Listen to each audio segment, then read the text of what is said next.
Ya.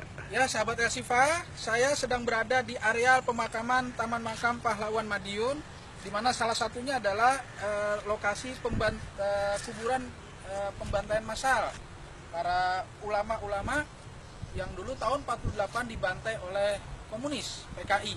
Nah, ini daftar nama-namanya dan ini areal kuburan massalnya, di mana 108 orang yang dibantai oleh komunis tahun 48 dibantai di daerah Soco banyak, dan akhirnya disinilah dimakamkan. Mari sama-sama kita saksikan. Nah, ini makam-makam pahlawan. Ya, ini nama-nama orang-orang yang dibantai para ulama. Dan ini nomor 12 ini adalah eyang kami.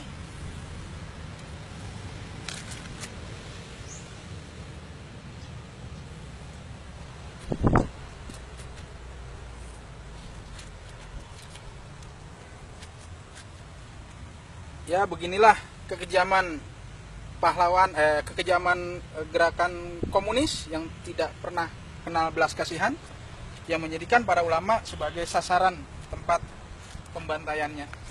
Dan di tempat lain adalah makam-makam pahlawan lainnya yang ada di sekitar Madiun dan sekitarnya.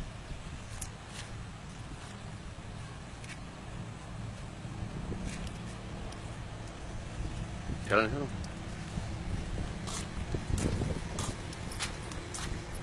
Ya, ini adalah Taman Makam Pahlawan. Dikurung. Nah, ini yang dikurung ini adalah tempat pemakaman massal.